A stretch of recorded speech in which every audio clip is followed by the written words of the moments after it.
Argentina, un país. Muchas formas de pensar. A diario nos cruzamos con opiniones encontradas, a diario los insultos contaminan las ideas, Buscamos un debate distinto. uno con respeto, pero que siempre vale el cruce.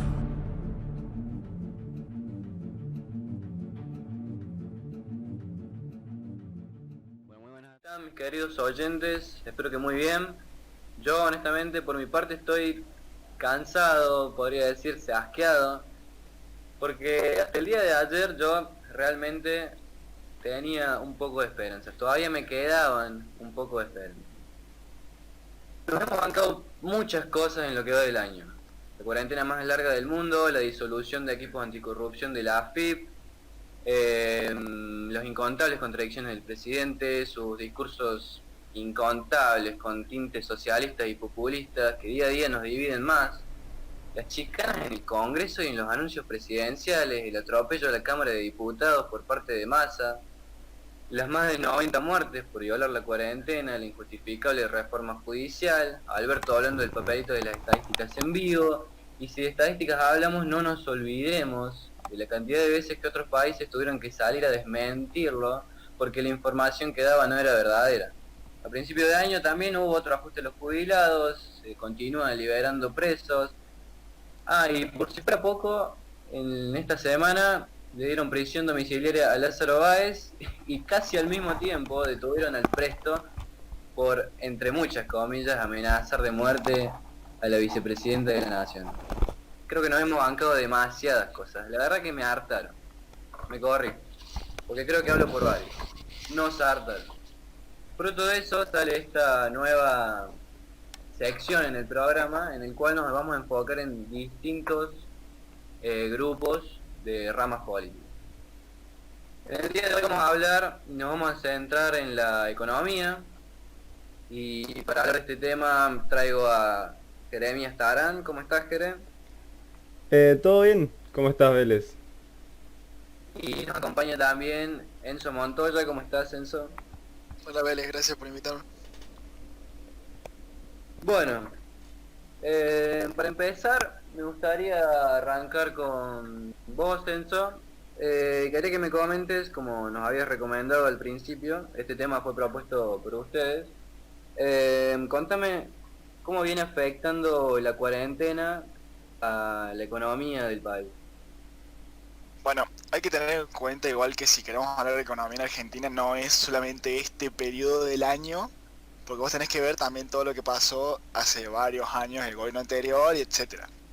Porque vos te acordate de que Argentina no crece el 2011, entonces ya tenías un problema de raíz desde antes de la cuarentena en sí. La cuarentena lo único que hizo fue agravar más estos problemas con el verso de proteger la salud, etcétera, etcétera.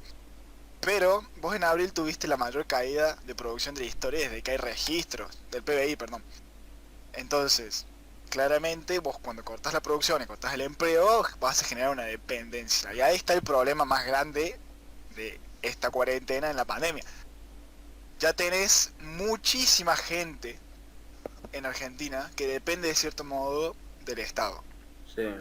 Si a eso le sumás los planes por el laburo que perdieron, que encima lo andan celebrando por ahí, que ponen 9 millones de familias que cobran el IFE, encima le sumás que en marzo hubo la mayor emisión monetaria mensual de la historia, que fue como el 90% de lo que se imprimió en 2018, y más encima de eso le sumás el déficit que tiene Argentina, con los problemas de que gasta mucho más de lo que le ingresa. Esta cuarentena no va a servir, no sirvió de mucho, prácticamente para nada, más que para... Les vino como anillo al dedo al gobierno para poder hacer sus políticas populistas, de que el Estado y bla bla bla y que está presente. Y cuando le salió mal es culpa de la pandemia, es culpa de la gente que sale, y cuando le sale bien se hacen ellos los salvadores. Pero hay un problema muy grande, es cómo va a terminar este año en materia económica el país. Porque ya se está hablando... Claro, ya se está hablando de un 8% de déficit, 8 puntos de déficit fiscal, y eso siendo optimista. Si vos te vas, algunos dicen 10 puntos. Entonces, ¿cómo vas a hacer para sacar ese déficit? Porque lo único que estás haciendo es imprimir plata, tirando papelitos a dos manos, que encima ahora le estás pidiendo a Brasil que te traiga papelitos. ¿Cómo vas a hacer para ajustar eso? Perdón, disculpa que te interrumpa ahí.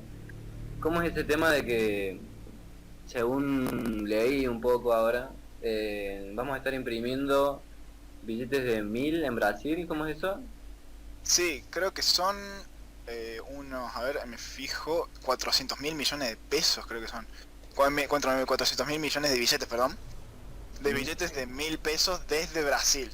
Entonces, el Banco Central lo que hizo fue firmar un contrato, la casa de moneda brasilera, para producir y después importar esos billetes acá a Argentina, que van a venir dentro de los próximos meses. Eso es básicamente porque la cantidad de billetes que está imprimiendo acá el banco no le da abasto y está saliendo defectuoso. No sé si viste las fotos de los billetes de 1000 que salían sin el hornerito, boludo, el pajarito se le fue. Sí, he visto un par de fotos, sí. Se le fue el nido, digamos. Sí. Claro, entonces ahí ya tenés un problema más de raíz. O sea, tenés tres tópicos re grandes en la economía argentina que no están viendo de solucionar. Porque ¿Cuál sería? tenés la cuarentena que te cortó la producción, tenés la inflación y tenés el déficit. Y la, Bien, bueno, y la carga fiscal que va en todo eso. Entonces, ¿cómo vos haces para reactivar la economía en un contexto en donde la gente no está trabajando?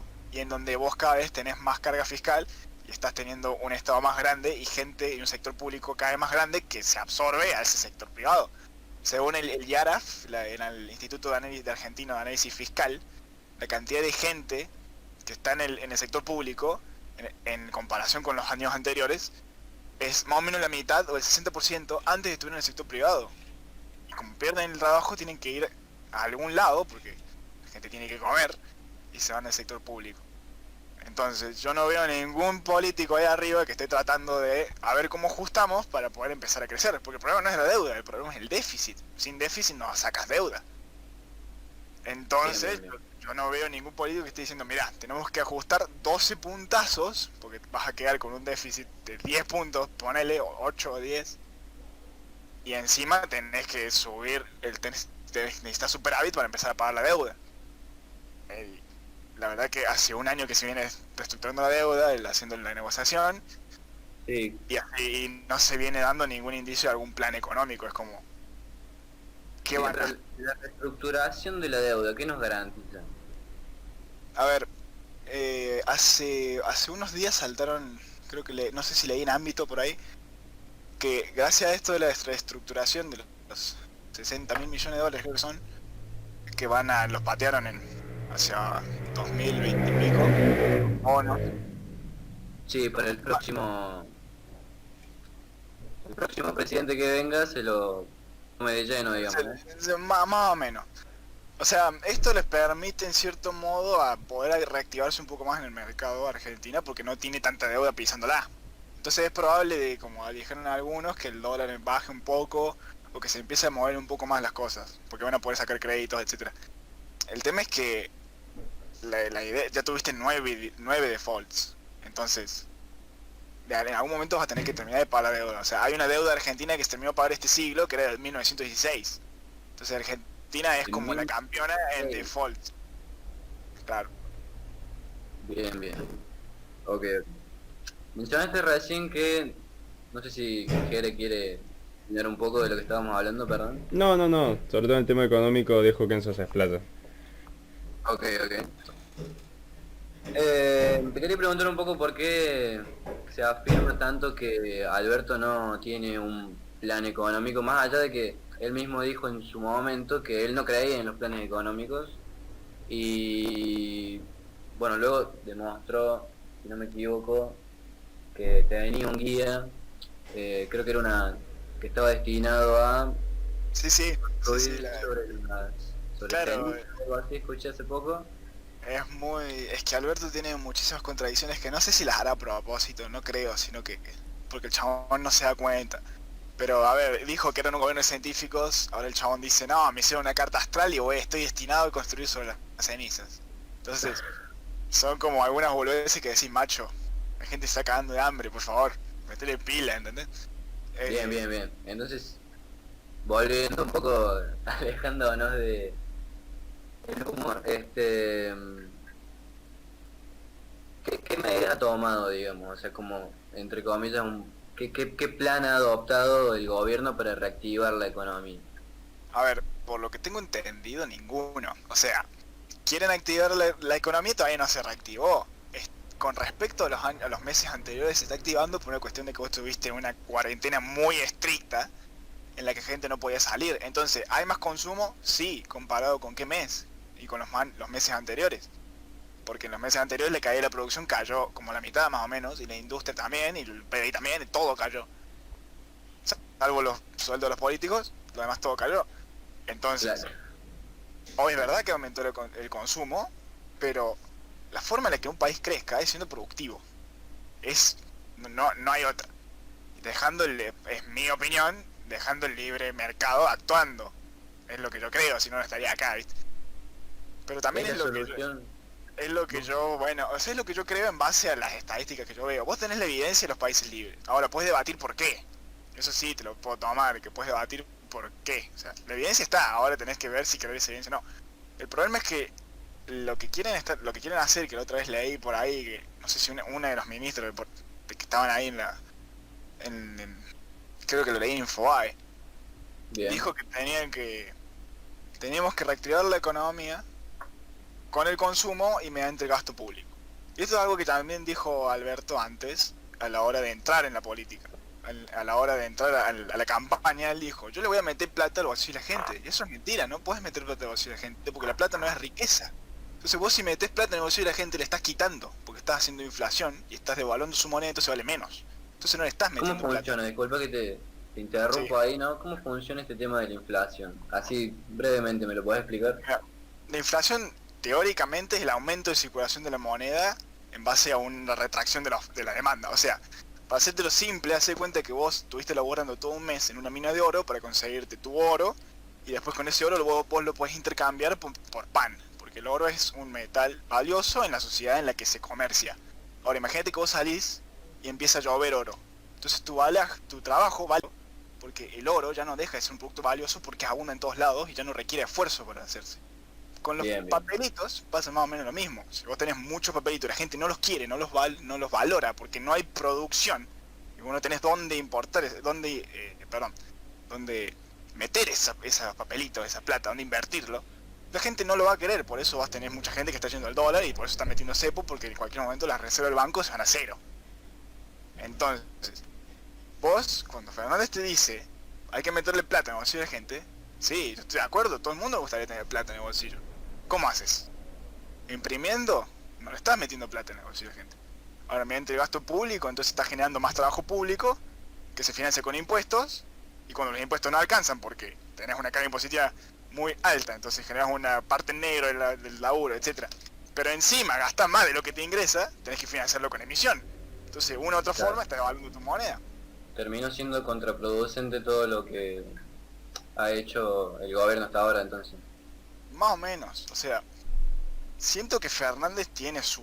A ver, Mises explicaba de que los socialistas y los liberales querían al final el bien general para la mayoría de la gente, Sí. y que lo que diferenciaba era el método, era el medio. Entonces Alberto siempre, cada vez que sale a hablar, dice, nosotros no lo estamos haciendo con maldad. Obvio que no.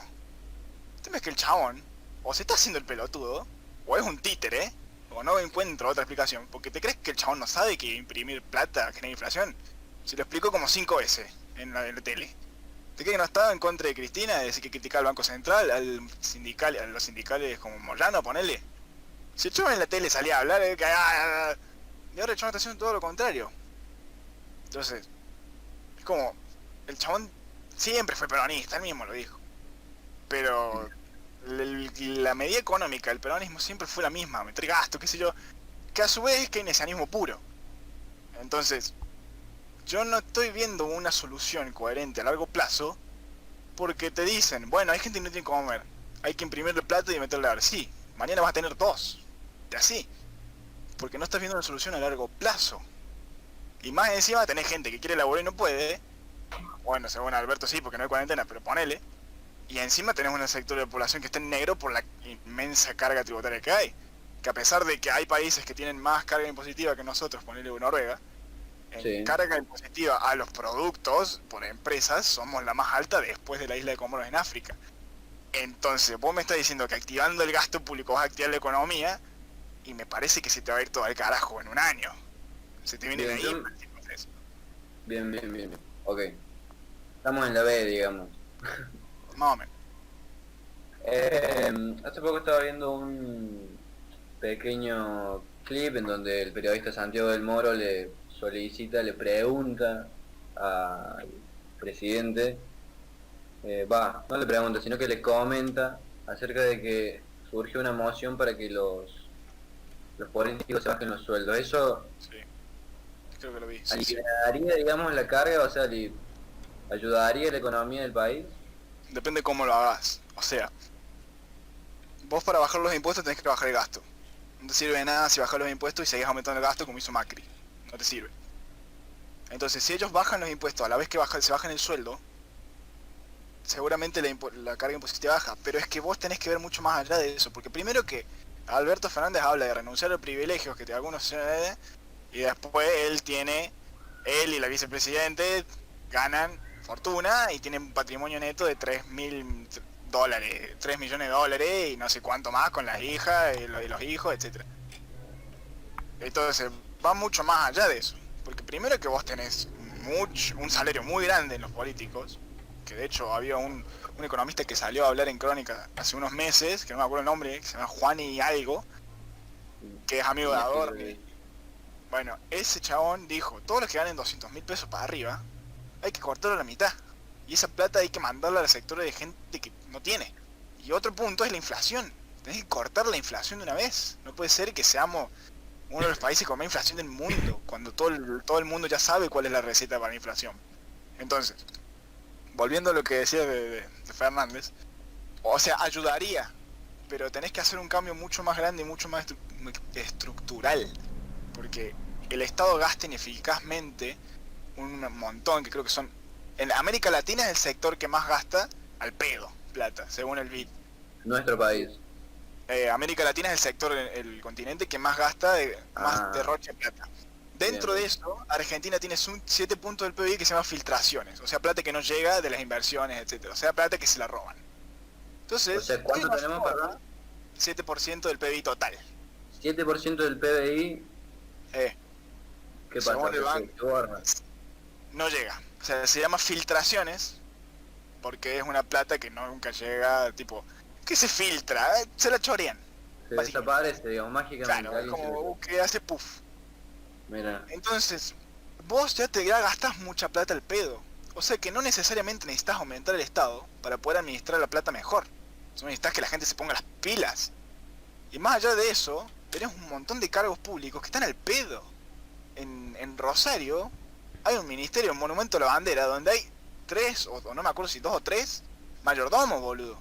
¿Entendés? Y ganan 170.000 pesos, boludo. ¿Para qué mierda querés un mayordomo en un ministerio, un monumento a la bandera?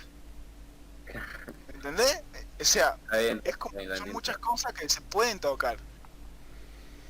O sea, el gasto ineficaz, la gran absorción, perdón, ahí está, se me escapa, de capitales que lleva el Estado. Todo eso habría que ajustarlo, digamos. Claro, o al menos hacer que gaste mejor la plata. Bien, digamos. Claro, o sea, la cantidad de plata que recauda, me sale, que la cantidad de plata que recauda el Estado argentino es bastante, que puede ayudar muchísimo. Pero toda esa plata, ¿a dónde va? Si vos salís, las calles están hechas una mugre. Los hospitales públicos son un asco. La universidad pública da asco. Y se vio ahora, ¿no? O sea, yo creo que hay un problema muy grande acá, más que nada en el discurso del presidente, y sería el siguiente, y está muy relacionado con lo que estamos hablando ahora. Cuando las cosas van mal, como ahora que no está yendo mal con la cuarentena, porque cada vez hay más contagiados y cada vez muere más gente, el discurso pasa a ser que es consecuencia de las personas, de que no se cuidan bien o de que son negligentes. Claro. Pero cuando las cosas salen bien, ¿no? Es gracias a ellos. El Estado te cuida. Claro, es como que, o sea, todo bien con que vos querés quedar bien parado, estás haciendo política, ¿qué más puedes esperar? El tema es que hagan un mea culpa en algún momento y digan, mirá, la cagamos con esto, tienen razón, por una vez digan, la cagamos, admitan que hicieron mal esas cosas, no salten con que no, es problema de la familia Macri. ¿Qué tiene que ver, boludo? Por una vez, hagan un mea culpa y digan, bueno, hicimos mal esto, ábrense al diálogo con otra gente que piense distinto. ¿Entendés? O sea, a nosotros nos acusan de odiadores, a todos los que van por el liberalismo. Pero yo veo cómo habla Ofelia Fernández, ponele, que esa mina gana 200 lucas por mes, y que encima un porcentaje de esa plata viene de los impuestos de los fideos que van a los comedores de los chicos pobres, ponele. Y la mina es una máquina de generar odio, si comparado con lo que me dicen a mí. Si la mina está diciendo, no, que el capitalismo me seca la concha. Flaca, sos legisladora, ¿qué te pasa? Hay una gran brecha ahí, ¿no, Jere? Sí. Con el tema de qué podemos decir y qué no en cuanto a una opinión contraria a la del oficialismo o a la de cierto sector político, Sí, debido a un calificativo como el de odiador serial. sí, de hecho, hablando de eso, estaba justamente por interrumpir un poco relacionado a este tema con el otro, que es, nosotros por lo menos Enzo y yo, que tenemos una posición mucho más liberal, el liberalismo no hay tantas, pero hay unas cuantas ramas distintas, pero todas las ramas coinciden en que tranquilamente, incluso en grandes partes del liberalismo, puede haber gasto público. De hecho, grandes de los economistas que hay acá plantean un mínimo de gasto público. Y es porque plantean que, por ejemplo, si la salud para ellos, el minarquismo, digamos, es el fundamental. Sí o sí es seguridad. Pero algunos plantean también salud y educación, perdón, como otras dos, puede ser una u otra, o pueden ser ambas, depende de a quién le preguntes. Pero si hay algo en lo que están todos de acuerdo, es enfocarse en eso. Porque no es un argumento, depende del argumento que vos uses para justificar el hecho de que tengas derecho a la educación. También depende, ¿no?, la calidad de educación que tengamos acá, ¿no? Que bueno, yo viniendo de colegios públicos, si bien vengo de uno que la verdad que estoy agradecido, la ideología política se nota bastante. En muchos países, de hecho, que nosotros tomamos como liberales, no son liberales al 100%. De hecho, tienen gasto público, pero lo tienen bien manejado. Porque el gasto público no se va a cualquier lado. Y ese es el tema. Si me permiten decirlo, y no quedo como un odiador, el Ministerio de Cultura, te soy sincero, no sé qué hace. Hay tantos ministerios que no sé qué hacen. Y sinceramente no es solo no sé porque estoy desinformado, es que no entiendo para qué existen algunos. Y todo eso es plata del gasto público que supuestamente está por ayudar a algún fin en concreto, o algún fin que de alguna forma nos va a ayudar a todos, porque yo la verdad que no he visto una cosa en el Ministerio de Cultura, y por alguna razón yo con las cosas que compro, y mi viejo y todos lo estamos pagando. Entonces es el tema también de Argentina, de cómo gasta, cómo lo hace y cómo lo maneja. Si de hecho Enzo lo dijo, nosotros te podemos aceptar un gasto público, pero no puede ser esto, no puede ser ni de lejos lo que está pasando. Y relacionándolo con el tema de ahora, se vuelve cada vez más terrible esto de la libertad de expresión, cada vez peor. De hecho, allá en Estados Unidos ya empezaron la izquierda de allá, lo que llaman liberales, pero en Estados Unidos, ya empezaban a decir, y empezaban a decirle a la derecha o a las ideologías en contra de la izquierda, le empezaban a decir hate speech, ya empezaban a decir discurso del odio allá, y replicamos y mamamos. La izquierda de Estados Unidos. Toda la izquierda de Estados Unidos ya empezaba a decirle, de hecho, por ejemplo, formadores bastante intelectuales, por lo menos a mi parecer, Ben Shapiro, o de los más famosos, Ben Shapiro y Jordan Peterson, que son uno de derecha y otro más quizás centro liberal, que hicieron un montón de discursos en contra de un montón de cosas que pronunciaban los de la izquierda. Bueno, la gente de izquierda de Estados Unidos ya les empezaron a decir que lo suyo era un discurso de odio. Y así empezó con eso hasta todas las protestas y bueno, también los extremismos que surgen allá. Y que se ve que mamamos acá, replicamos como muchas de las cosas y muchas de las discusiones que alguna vez surgieron en Estados Unidos.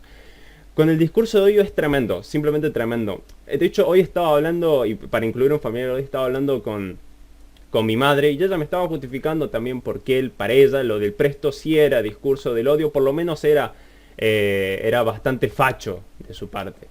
Y Sí, sí, sí. Pero bueno, a ver, tampoco es alguien súper metida en la política y lo hablamos tranquilos, pero a mí me indigna porque si realmente fuera por el hecho de, o con el objetivo de no incitar a la violencia, o que respetaran ese propósito, que realmente dijeran, no, nosotros respetamos la libertad de expresión, pero pasa que el presto este tipo se pasó y nosotros no aceptamos eso. Pero no es así, o sea, no es objetivo. Si fuera su objetivo, ya lo hubieran hecho con toda la otra gente del oficialismo, o como ese tipo que directamente hizo y dijo que estaría bueno colgar a Macri y a sus hijas. Cosa totalmente Sí, extrema. si no me equivoco fue Delia, Sí, sí, si no me equivoco. sí, creo que sí. Eve de Bonafini que dijo de probar las Taser, creo. Con la la hija de hija, Macri. sí. Sí, Entonces sí. como, man, Claro, que son alta incluso, doble moral.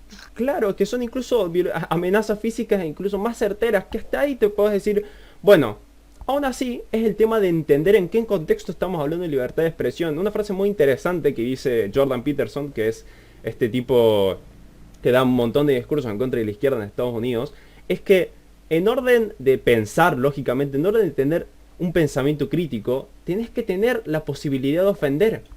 Por ejemplo, si un liberal hablara con alguien de izquierda y no pudiese entrevistarlo de una forma en la cual lo instigue, o por lo menos le dice, che, pero no pensás que esto genera pobreza, o viceversa, si el de izquierda no le dice, che, pero no pensás que el capitalismo es injusto porque mata a los pobres y vos matás a los pobres por defecto. Para hacer eso, primero tienen que necesariamente tener la capacidad de ofenderlos, porque si no, no es posible pensar lo que decimos. Si yo pensara a cada momento cómo no ofenderte, estaría pensando cómo no transgredir algo que tiene que ser transgredido, sobre todo a nivel ideológico. Porque si hablamos de nivel físico, obviamente que si el Presto fuera con un arma y matara a Cristina Fernández, obviamente que estaríamos todos diciendo, che, Presto no, eso no va ni de lejos. Pero Presto siempre lo aclara, porque eso es también ver el historial. Presto siempre aclara, y siempre en realidad en todos sus discursos, y también en ese tweet, se nota que es todo con una intención política, y todo lo habla en un sentido en el cual, por ejemplo en ese tweet específico, en el cual Cristina no va a salir viva políticamente hablando. Lo dice exclusivamente ahí y da ese sentido, y es obvio que lo hace porque se dedica exclusivamente a la divulgación y a la expresión de ideas. Entonces, es evidentemente algo muy peligroso, porque no se lo hizo el oficialismo. Se lo hizo la oposición y se lo hizo específicamente al Presto. Le allanaron la casa, le rompieron la puerta y se lo llevaron. Y justamente después lo sacaron, obviamente. No sé qué especie de estrategia fue. De hecho, la gente el fiscal y la gente que lo denunció son gente muy tirados para el kirchnerismo. Entonces también es sospechoso. Bueno, aunque la verdad que no sé cuántos cargos públicos no son ocupados por el kirchnerismo. Pero tomemos que es bastante sospechoso que justo ellos también tomen todos estos casos. Entonces me parece una amenaza muy, pero muy terrible el no poder expresarse, sobre todo con estos tipos de adjetivos, porque es como si estuviéramos hablando. Yo cuando digo, no, tengo unas ganas de matarte, chabón, por lo que dijiste, no te estoy diciendo que te quiero asesinar y quiero físicamente amenazarte. Tengo que dar y mostrar pruebas para eso. De hecho, para eso está el derecho en gran parte, y la interpretación y las pruebas y los juicios en base al derecho, para probar que realmente era una amenaza y que no constituía parte de la libertad de expresión, sino que era una amenaza. Y evidentemente todas las pruebas dan a que era una forma de expresarse vehementemente, cosa que si ya nos prohíben en la Argentina sería totalmente terrible, cosa que hace en realidad todos, cosa que hace el presidente, la presidenta, cosas que todos hicieron en algún momento porque tienen derecho a hacerlo y a expresarse. Entonces me parece algo terrible que estemos como retrocediendo cada vez más en los pasos de qué podemos decir y qué no, y sobre todo que sea en contra del gobierno, justo el caso en el que se está coartando esta libertad. Muy bien, muy bien. Enzo, ¿tenés alguna opinión acerca de lo que sucedió con el Presto? Yo estoy de acuerdo con Jere, o sea, no me parece algo aceptable, sobre todo el hecho de que tenían una orden de allanamiento y lo terminaron metiendo preso. O sea, ahí ya tenemos un error base. Y después, sobre todo lo que hicieron en los medios de culparlo porque se resistió a la policía, que le encontró un arma que era del abuelo y ni servía. O que le encontraron las remeras que decían los zurdos no sacan los datos, que quiero una, por cierto.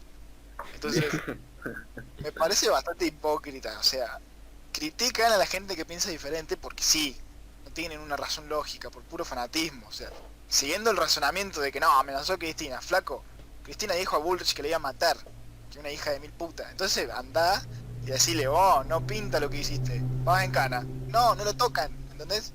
Entonces Bien, déjenme bien. pelotudo porque claramente están yendo por puro fanatismo. Bien. Indudablemente hay una gran influencia del sector político que llevó a cabo toda esta operativa, digamos. Me refiero al hecho de que hubiese sido en otro gobierno, ¿no? Que no tome tan a pecho, digamos, que no lleve la política al fanatismo, quizás no hubiera ocurrido como vimos que sucedía antes y con los ejemplos que dio Jere. Les voy comentando los ejemplos que tengo acá a mano, que sería Eve de Bonafini, dijo lo siguiente, cito textual, abro comillas: ¿vieron estas pistolas que van a usar que dicen que no matan? Como no matan, quiero que la pruebe con la hija de Macri, los hijos de la Vidal y los hijos y los parientes de la Bullrich, a ver si no matan. Esta es la única manera en la que les voy a creer. Cierro comillas. Después tenemos, por ejemplo, a Delía, abro comillas: Macri y todo el gabinete son ladrones, mafiosos, delincuentes. ¿Qué merecerían? Y no es un exabrupto. Algunos que dicen que Delía es un destampado, hablan boludeces. No, muchachos, el que hace eso, ahí hay unos puntos suspensivos, perdón. San Martín en la campaña libertadora, ¿a cuánto traidor fusilo? Puedo traer una larga lista. Belgrano, en la expedición del norte, ¿a cuánto? Ordenaban con manos firmes. A Macri habría que fusilarlo en la Plaza de Mayo, delante de todo el pueblo. Es hijo de remil puto. Cierro comillas.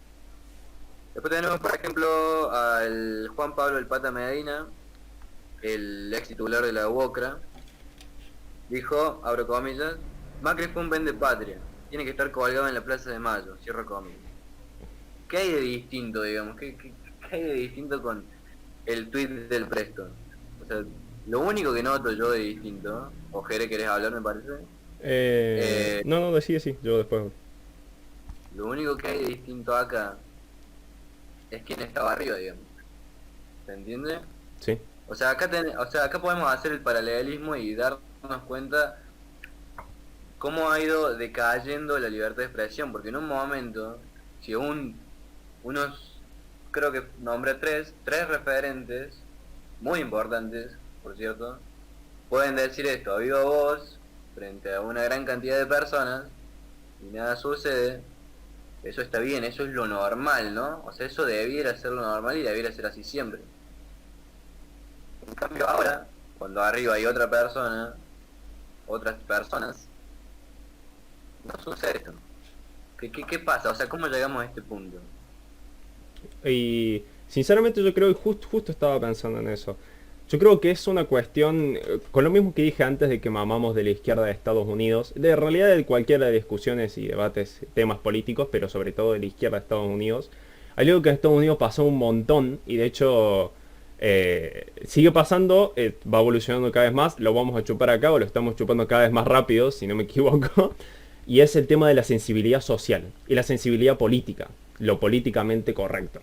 Yo creo que cada vez que empezamos o que empezaron a designarle a cierto grupo de personas, cosa curiosa que supone ser que los quieren proteger, pero parece que la están haciendo más privilegiada incluso, a cierto grupo de personas a las cuales no se les puede expresar y no se les puede decir nada y no se les puede criticar de ninguna forma. Porque todo crítica a aquel grupo, aquel dogma, aquella organización, lo que sea, es un discurso de odio. De hecho, citando al mismo Danan, le guste a quien le guste, y lo repudie quien lo repudie, el discurso de odio o los odiadores es lo mismo que decir, era lo mismo que decir blasfemo en la Inquisición. Y no hablando de, ay, es lo mismo que la Inquisición, no, porque cuando hablamos de ejemplos de distintas partes de la historia, hablamos de conceptos, hablamos de ideas y hablamos de ideas sobre todo epistemológicas, de esa misma estructura lógica que se repiten acá, esa misma intención de censurar, y de censurar y en todo caso de defenderse de alguna forma, porque es lo que parece que hacen y lo que hacía la izquierda y lo que sigue haciendo la izquierda en Estados Unidos. De hecho, para poner un ejemplo claro, en la entrevista que le hicieron una vez a Jordan Peterson, que fue donde dijo estas cosas, fue una entrevista con una periodista muy famosa, también por, creo, si no me equivoco, por este tipo de cosas, por este tipo de instigaciones que hacía. Y en la entrevista él estaba metido en un tema bastante controversial, que era sobre si llamar o no por el pronombre a una persona transgénero, por el pronombre que ellos quieran, una persona o de persona de género fluido, etcétera. Sí. Entonces, cuando le pregunta la entrevistadora esto, primero ya lo hace con distintos, que es siempre lo que uno ve de la izquierda, ¿no? Ya empieza con bases falsas, pero no importa, vamos al punto. Cuando le pregunta esto, Jordan Peterson le dice que primero no hizo eso, y segundo, que necesariamente para criticarlo, primero tiene que ser y estar habilitado para ofenderlo. Porque si no está habilitado para ofenderlo, no puede pensarlo, no puede ni siquiera expresarlo. Si ni siquiera, mejor dicho, si ni siquiera puede pensarlo, porque a la hora de pensar uno siempre ofende en su pensamiento, o me imagino que todos seremos santos acá y nadie jamás habrá pensado en insultar a nadie, me imagino que todos seremos acá hijos de Dios. Y en esa entrevista, algo muy interesante que pasa es el ejemplo que le da en el momento. Porque le dice, mira, por ejemplo, vos, que sos alguien que evidentemente está en contra de mis ideas, tenés que estar dispuesta y tenés que tener el derecho a poder instigarme para descubrir realmente qué pienso o de qué se trata lo que yo pienso. Y realmente es muy incómodo que lo hagas. Pero es necesario porque eso implica la libertad de expresión, el hecho de que puede incomodar el pensamiento de algunas personas. Yo creo que la sensibilidad social, más que una cuestión política, ha tornado muy subjetivo, o mejor dicho, muy subjetivo la cuestión política en el contexto social, porque es como que si me ofende a mí, si a mí me hiere lo que vos me estás diciendo, si no está de acuerdo a mi opinión, entonces es un discurso de odio. Y suena repetitivo, pero lo que quiero aclarar en este punto es que no empieza a ser por un hecho de la realidad, sino por cómo me siento cuando vos lo decís, cuando vos me decís algo a mí. Entonces empieza a ser una defensa psicológica subjetiva, depende del grupo al cual nos estemos refiriendo, antes que realmente una cosa fáctica o algo por hechos que realmente sea necesaria, porque si hay lo que no es esto, es necesario. Pensemos 2 segundos, si no tuviéramos pensamiento crítico, como hubiera hecho incluso la misma izquierda para, no sé, estar en contra de la dictadura en su época. Bien, entonces es ridículo para vos el tema este de sentirse ofendido o calificar de odio a X comentario que vaya en contra de los principios de X personas. Sí, de hecho, para hacer una cosa rápida, de hecho el discurso de odiadores también es un acto, yo diría, un poco populista porque es, y colectivista más que nada, que es el simple hecho de Alberto de mencionar que son odiadores aquellos que están en contra, significa que los que están a favor no lo son. Es así de fácil, es dividir el grupo como siempre se divide entre macristas y peronistas o kirchneristas, entre izquierda, entre derecha, ahora entre odiadores y no odiadores, o odiadores y gente a favor del oficialismo. Y es de nuevo la división. La gente de bien y la no gente de bien. Exacto.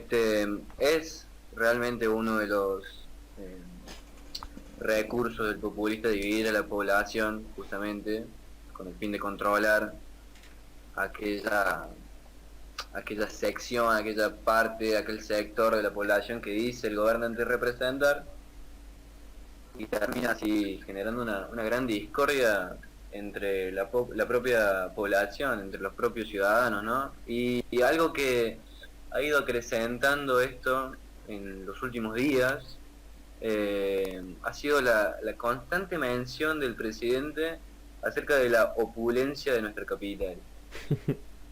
Esto llegó a un punto de ebullición, si no me equivoco, hace unos 2 o 3 días, cuando por alguna razón el mismo presidente se metió en un asunto que le correspondía resolver al enano ¿cómo se llama? El enano el gobernador de Buenos Aires, perdón. Kicillof, con Pelstinsky, me gusta decirle a mí. decidió quitarle un punto de coparticipación a la Ciudad Autónoma de Buenos Aires, no sé si están enterados del tema, Más o menos. Sí. Decidió quitarle un punto de coparticipación a la Ciudad Autónoma de Buenos Aires y destinarlo a la provincia de Buenos Aires. Y utilizó las siguientes frases que son típicas del discurso socialista y me sacaron un poco, me movieron la cabeza, porque yo esperaba que pase más tiempo hasta que salgan de las bocas de nuestro gobernador, Dios santo. Esperaba que pase más tiempo, esperaba que, no sé, que ya digan que ya era un golpe de estado, o que pase algo, ¿no? Algo que sacuda todo para que ya empezar a escuchar estas palabras. Pero no, lo dijeron ahora y dijeron literalmente lo siguiente, cito: debemos quitar de la abundancia de unos para distribuirla en la carencia de otros. Lo que estamos haciendo no es sembrar discordia, estamos sembrando igualdad, que es otra cosa. ¿Qué es este concepto, Enzo, perdón, de quitar de la abundancia de uno para darle a las carencias de otro? O sea, ¿qué es este sentido de que la riqueza es inamovible, que no cambia nunca, que es una especie de ente inmodificable? ¿Qué sería eso? Sí, bastante teoría de allá del 1500, boludo, ¿entendés? O sea, hay que saber, es que Argentina tiene un problema de base, de conocimiento, de que no sabe lo que es la riqueza. La riqueza no existe per se, no existe. Se va modificando. Lo que vos hoy usas para quemar en las marchas son gomas de autos. Hace varios años atrás, las gomas de autos eran valiosas y los que lo tenían eran considerados de clase alta. Entonces, vos, está bien, querés distribuir, fíjate cuál es el país que más distribuyó en la región y fíjate cuál es el país según el índice Gini más igualitario. Venezuela tiene 26% en pobres. Entonces la distribución siempre termina inevitablemente en un uso autoritario del poder, ya que el Estado tiene monopolio legítimo laurense. O sea, vamos a hacerlo más simple. Si tan bueno es distribuir, ¿por qué el Estado no toma el control de todo y distribuye todo a su antojo? ¿Por qué no lo hace? Ojo, Porque no se puede. Y no se puede por una sencilla razón. No existe cálculo económico. Eso ya lo plantea Mises en el 1930 cuando estaba la URSS. Un poco más después. Creo que lo saca en el 40, por ahí el libro. Que lo saca junto con Hayek. Empieza un debate que sigue hasta el día de hoy de cálculo económico. Vos, si querés distribuir la riqueza total, inevitablemente estás poniendo socialismo en su concepto puro. No existe propiedad privada en los medios de producción. Y como no existe propiedad privada en los medios de producción, no puedes hacer la ecuación del cálculo económico de las ganancias igual a los costos por el precio de venta menos costo laboral menos costo del factor de producción. Como no existe factor de producción, vos no puedes tener ganancia. Y como no existe ganancia, vos no puedes administrar los recursos. Entonces, el mercado pierde esa señal de qué es lo más valioso en ese momento para la sociedad. Eso es lo que esto está derivado con lo que la riqueza existe, no existe per se. Es como que hay cosas que en un momento son valiosas y otras que en otro momento no lo son, como fue los caballos en su momento. Entonces, la única forma de lograr una distribución en ese sentido es de la mano de un gobierno autoritario, porque no tenés otra forma. De ahí a que los gobiernos socialistas siempre fueron autoritarios, es como una de las razones.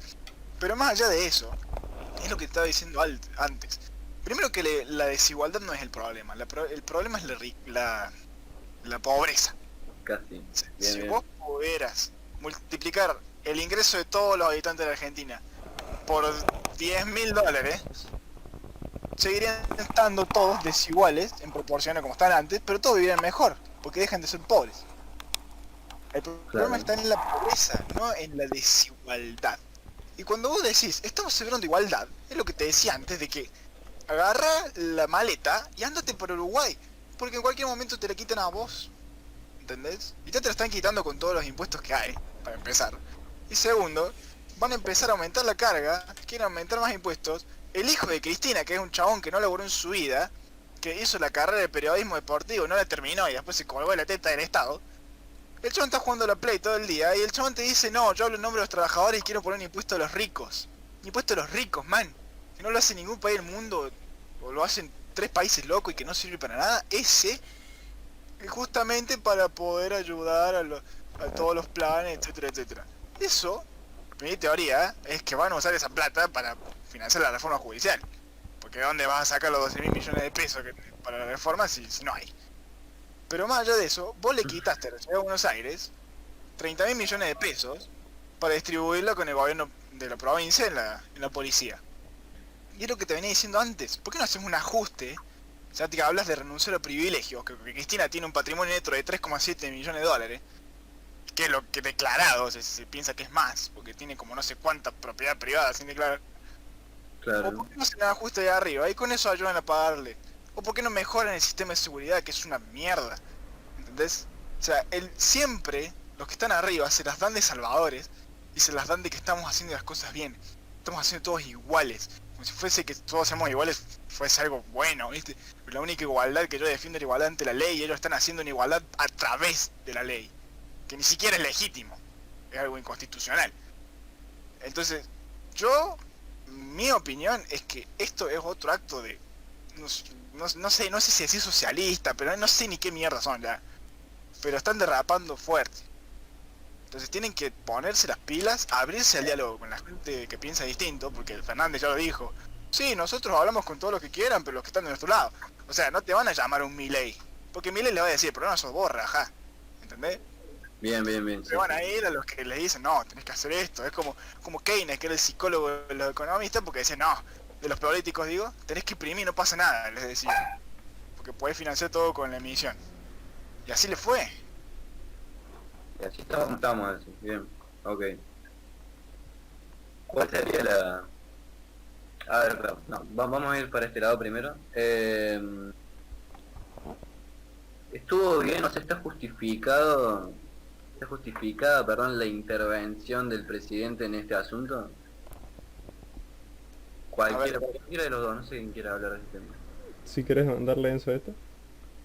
O sea, el presidente como jefe de Estado siempre tiene que tratar de tener alguna postura a la hora de actuar y tiene que mostrar la cara de jefe de Estado, o sea...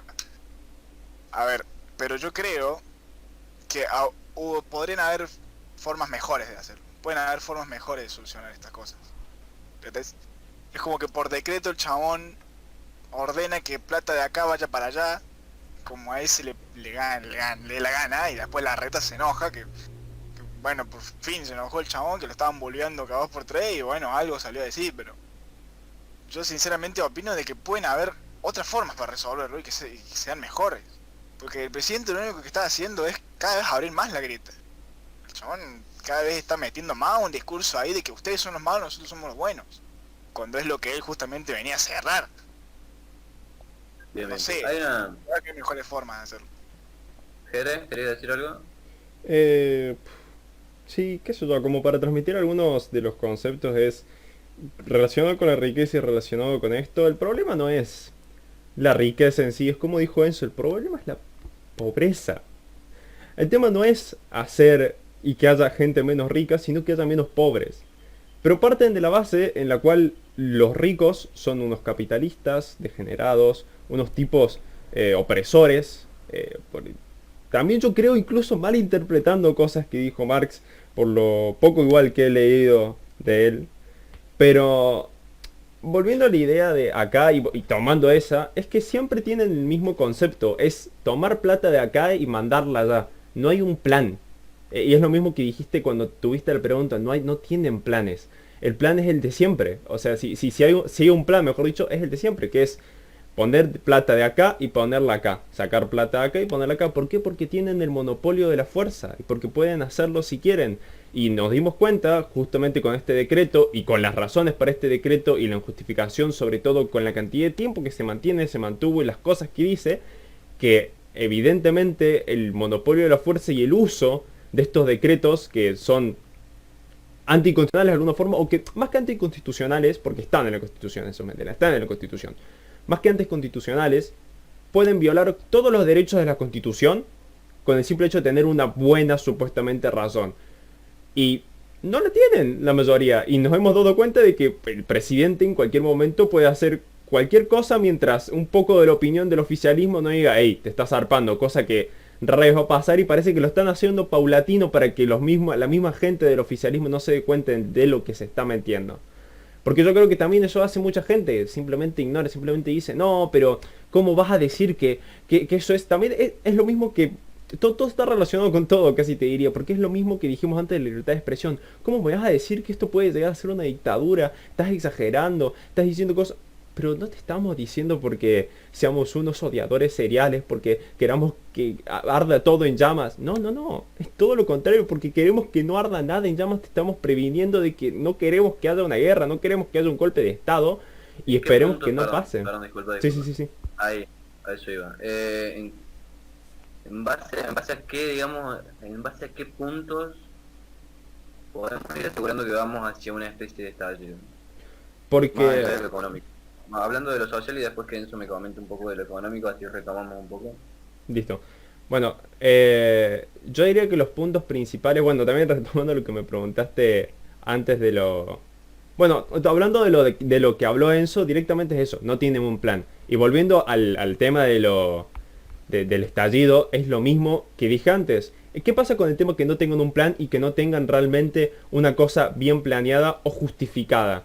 Que hacen lo que quieren, y algo que pasa mucho en Argentina, y por eso voy a compararlo con otra situación que fue lo que es el fenómeno que comúnmente pasa y siempre se tiene en Estados Unidos, el sueño americano. Mucha gente viaja a Estados Unidos y se va a vivir a Estados Unidos porque es uno de los países más conocidos por su libertad. Sin embargo, vas a decir, ay, pero en Estados Unidos tienen que trabajar y no hay planes sociales.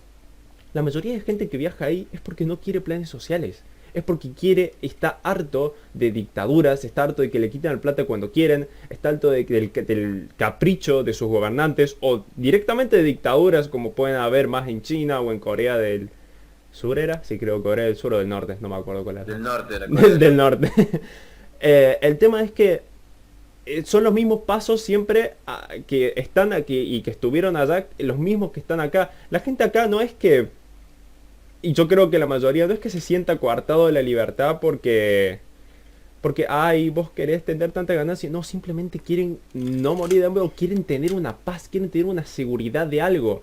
Y lo que este gobierno constantemente te está dando es incertidumbre. Y no es solo incertidumbre de, ay, pero es que el virus y es que toda la situación y la pandemia. Obviamente la pandemia era una situación súper inesperada. Pero no te digo mirar los otros países por el simple hecho de decir, ay, es que los otros países... Es que los otros países realmente pensaron, vieron y dijeron, vamos a tomar un plan de acción y realmente vamos a pensar en uno. ¿Qué fue la primera solución que se le ocurrió a todos los países? Poner cuarentena. ¿Qué hizo Alberto? Poner cuarentena. Los otros países no tardaron más de un mes, algunos máximo 3 meses, en sacar la cuarentena, reactivar la economía, porque le dieron cuenta que el coste y beneficio del hecho de tener a todos encerrados y a nadie produciendo no era lo suficientemente grande como para meter en la cuarentena. Alberto, tal y como está en la foto que tenemos, simplemente se sienta y deja que todo suceda. Piensa que así va a estar todo mejor e ignora todo otro contexto. Por eso yo creo que también es otra cosa que pasa. No habla con la oposición. Y esto es algo muy importante que dijo, y es que no está abierto realmente al verdadero debate, a la verdadera discusión, está solo abierto al decir, ustedes son odiadores, yo sé que lo que hago está bien. Sí, Hitler también tenía buenas intenciones, y es por decir el concepto, todos tenemos buenas intenciones, pero sigue habiendo una realidad, y por más que camines y veas el cielo, no podés evitar caerte en un agujero que te va a llevar hacia el fondo de las profundidades, hacia el fondo del abismo, y pasa eso siempre con este gobierno. Yo creo que lo que va a decidir la grieta y los momentos donde vayamos a llegar a un golpe de estado o llegamos a ese punto, no sé si te diría está muy lejano. Yo te diría que no están muy lejanos, pero que va a haber rebeliones que lo van a hacer retroceder un poco, al límite. Espero que no pase, sinceramente, pero raramente podría decirlo. Yo te diría que los puntos principales son la incertidumbre, o que el único punto principal es la incertidumbre en general y el capricho del gobierno a la hora de actuar. Bien, bien. Enzo, coméntame un poco del estallido, pero en cuanto a En economía. materia económica, mira, el PBI de Argentina es de $9.000 per cápita, o sea, nada. ¿Ves? Para esto, para empezar con una base de que ya por sí, más o menos, se espera de que el 45%, 50% de la población esté en un estado de pobreza. Después, segundo, existe un pensador, economista, filósofo que se llama Thomas Sowell, que dice que no hay una forma más estúpida de resolver las cosas que dejando tus decisiones en manos de gente que no tiene nada que perder o que no se ve afectada por eso.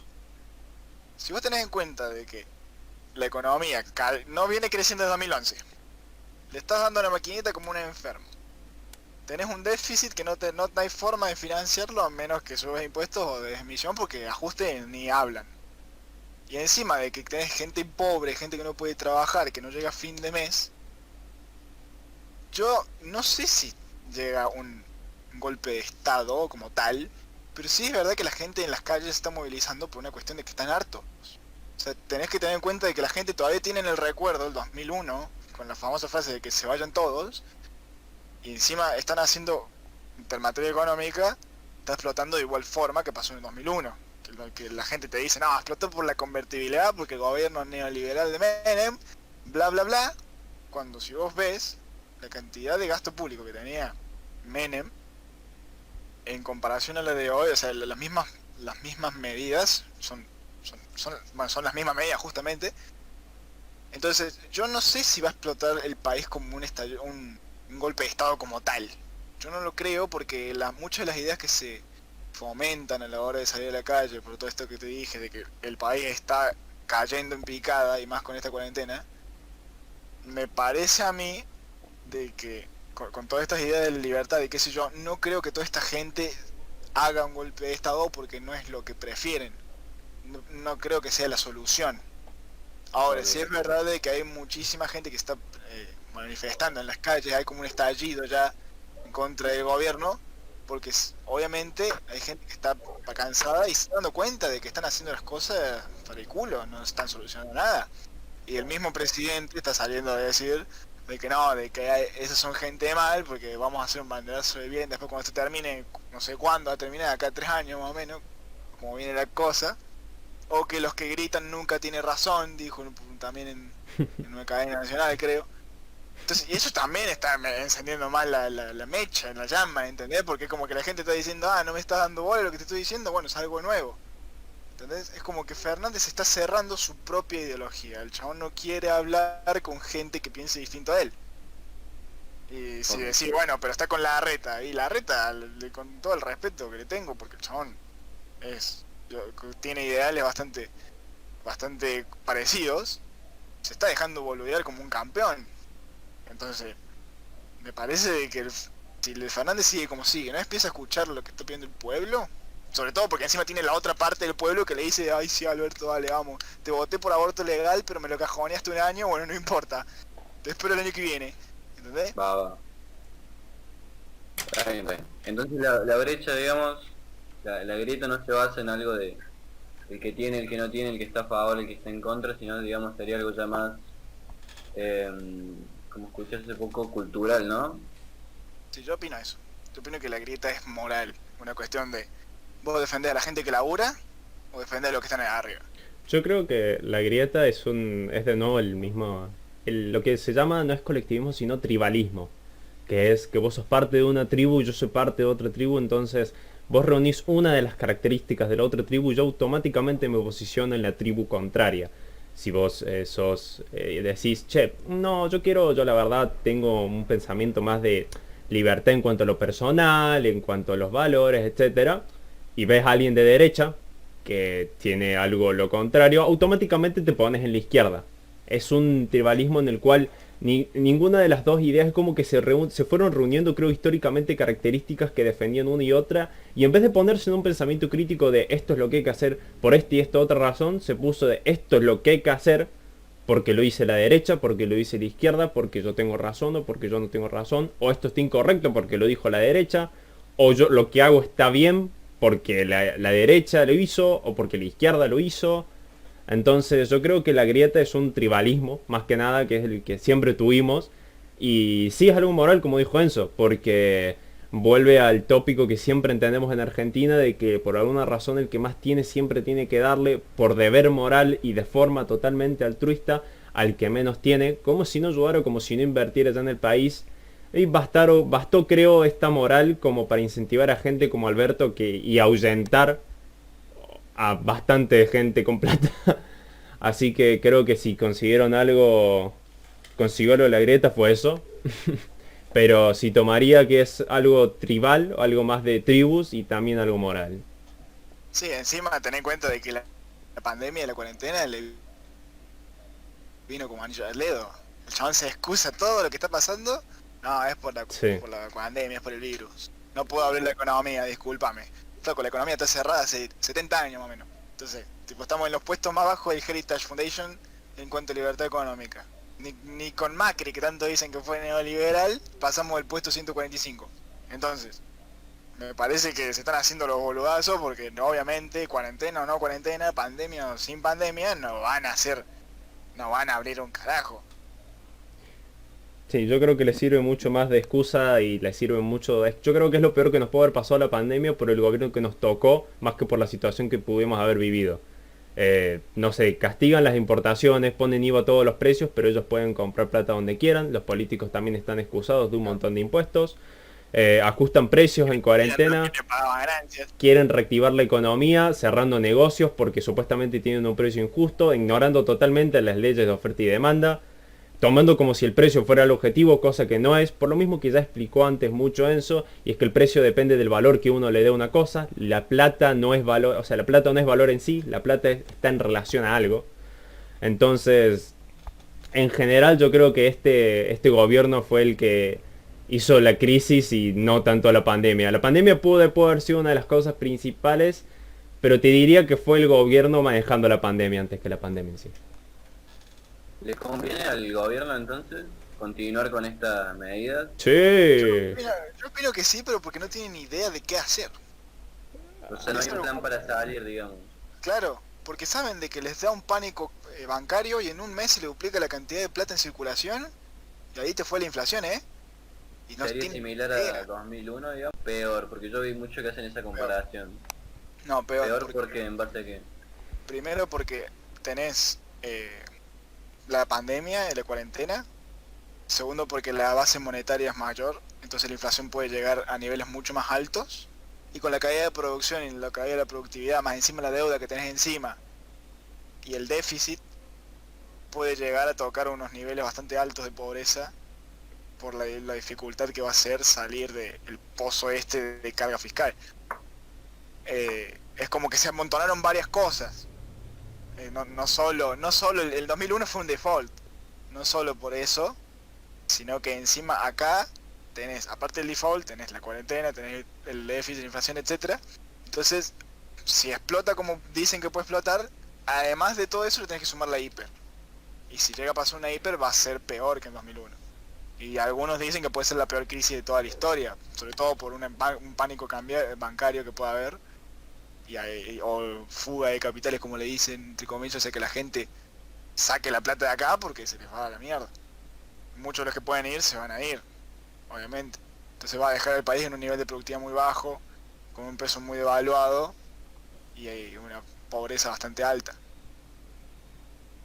Bien, y para ir cerrando un poco ya creo que estamos por exceder el tiempo.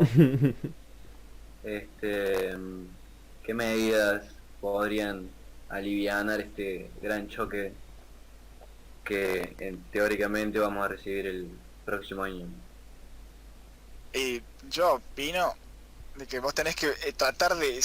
Lo primordial, primero sería frenar la inflación para que no te venga la hiper. Y esto tenés varios modelos que algunos economistas explican, porque tenés a Echevarne que te habla de dolarizar, tenés a Milei de destruir el Banco Central y dejar una moneda libre que compitan entre sí. Pero la cosa es que sí o sí tenés que frenar, o podés poner una ley monetaria como fue la convertibilidad, pero tenés que frenar la inflación de alguna manera, y para hacer eso también tenés que hacer que los dólares entren al país y que aumente la producción en el país. Y para eso, a ver, tenés 167 impuestos creo que hay, o por ahí. Sí. Yo creo que 168. 168 impuestos. Tendrías que dejar 10 de todos esos 168, los fundamentales, porque en la teoría económica existe algo que se llama curva de Laffer, que es mientras mayor impuesto hay, menos recauda el Estado, porque llega un punto en el que la gente no tributa. Si vos tenés 100% de todo lo que vos ganás en impuestos, el Estado no recauda por una cuestión de que nadie gana. Si tenés 0 también.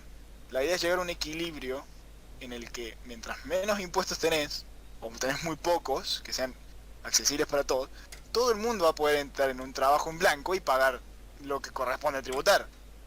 Al fin y al cabo necesitamos un Estado, hay que financiarlo. Bien. Pero si vos tenés una carga impositiva a las empresas del 106% y una carga impositiva en Argentina de como el 40%, como si fuésemos Noruega, sin el superávit que tiene, no me parece que está difícil la inversión y tributar así. Vamos yendo en la dirección opuesta a lo que vos me decís, creo, ¿no? Sí, es lo que yo opino igual. Bueno, ¿querés algún comentario para ir cerrando ya? No, sí, eso. Yo creo que también no solo son medidas económicas, porque yo creo que son demasiado fundamentales, sin embargo, las medidas económicas, pero es también una medida social, porque aunque, y ojalá se hagan, y ojalá se hiciesen, aunque no la veo clara, pero me encantaría estas medidas económicas, también es el tema social, porque, por ejemplo, tomemos algo básico.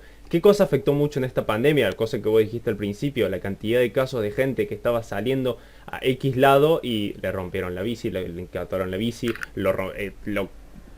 tuvieron brutalidad policial frente a una persona, frente a otra, murieron personas directamente por salir de su casa, por no estar en esta cuarentena, y es jodido por ambas partes, por parte de la gente, porque dice, uy loco, en serio, ¿cómo que no puedo salir? No puedo salir a ver esto, pero sí puedo reunirme en este lugar, ser más claro, Dios santo, ser el COE por amor a todo lo que, o en lo que sea que crean, que se racionalice, que realmente diga, che, esto es lo que yo prohíbo, esto es lo que no, que haga una especialización, porque eso es un gran problema que estuvimos viendo en toda la cuarentena. Todos los casos específicos que eran los lógicos que iban a pasar, que eran los que todos veían, todos fueron un desastre, no todos, la mayoría, sino todos, fueron un desastre. El tipo que no pudo ver a su hija, un montón de gente que no pudo ver a sus parientes al último momento de morir. Mi propia vecina que tenía a su hijo con Down ya en el último estado terminal y no lo dejaron ver. Para mí el momento de crueldad máxima, y que seguro lo pasaron, si no me equivoco, como coronavirus. Es terrible todo lo que pasa y es muy dañino a la psicología de la gente, a lo que uno siente, a lo que uno puede pensar.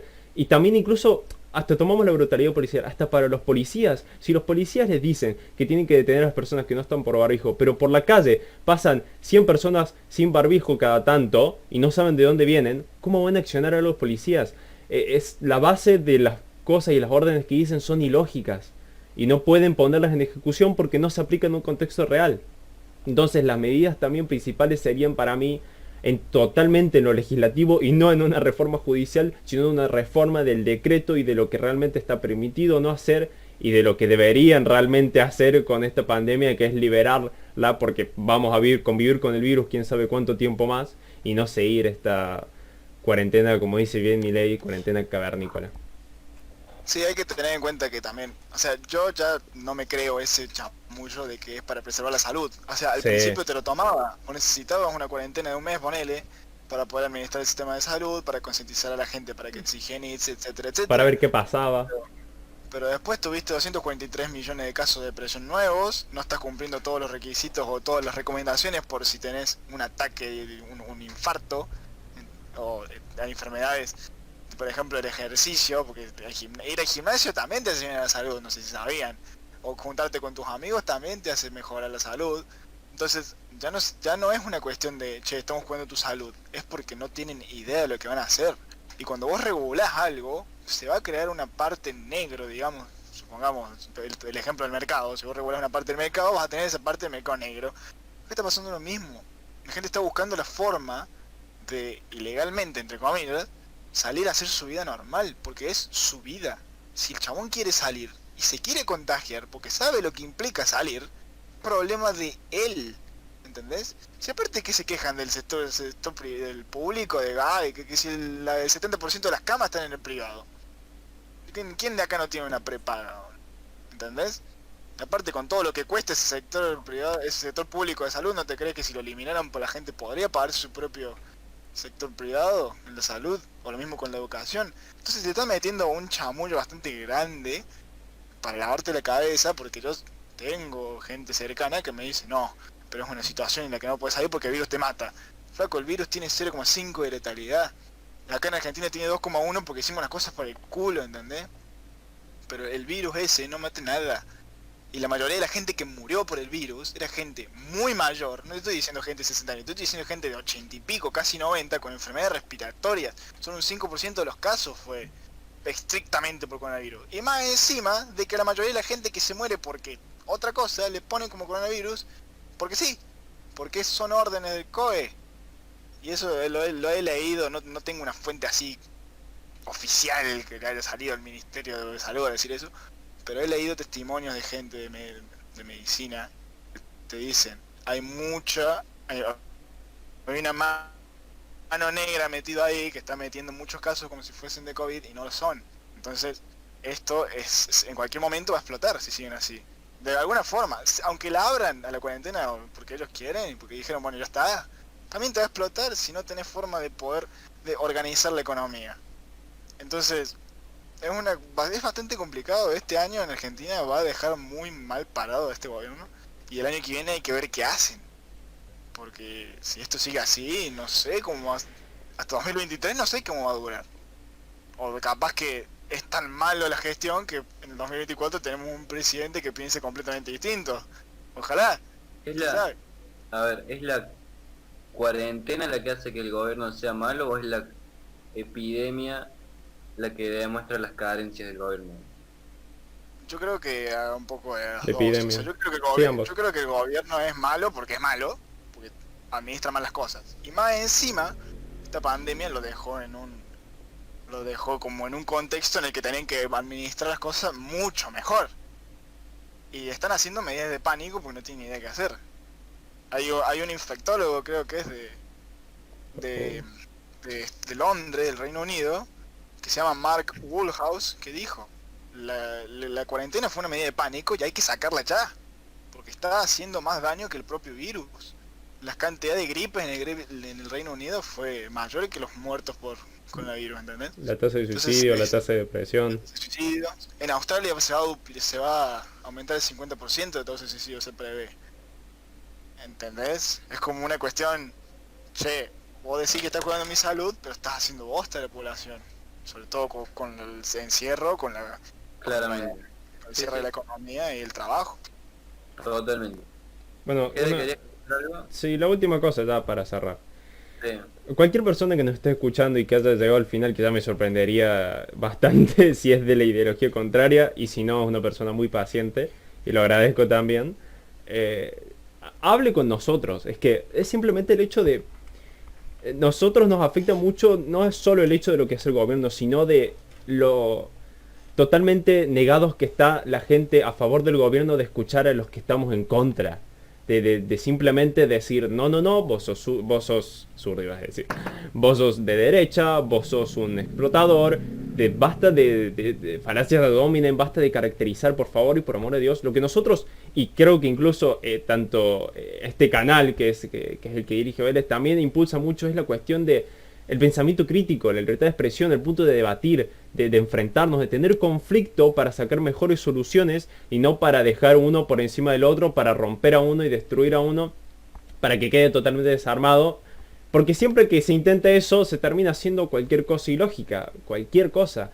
Del punto, yo creo, mucho de todas estas entrevistas y de todos estos debates es escuchar una opinión, no sé si distinta, quizá vas a saber qué opiniones escuchan, pero sí una opinión, y una opinión que merecería ser discutida, una opinión que merecería ser debatida, y que si no lo hace, vamos a perder realmente lo que es la libertad de expresión, esa libertad que tenemos de enseñar, de aprender, de criticar, y sobre todo el pensamiento crítico, una de las principales cosas es que critica lo establecido y rompe con las cosas y los sistemas que son obsoletos para poner otros nuevos. Si seguimos pensando que por ejemplo esta cuarentena es efectiva y que hay que seguir ponerla, dejando de lado todo el contexto, porque la cuarentena en un principio supuestamente, como bien dijo Enzo, era para preservar nuestra salud del contagio, pero dejamos de lado todo el contexto de todas las actividades que tenemos que dejar de hacer por estar encerrados en nuestra habitación.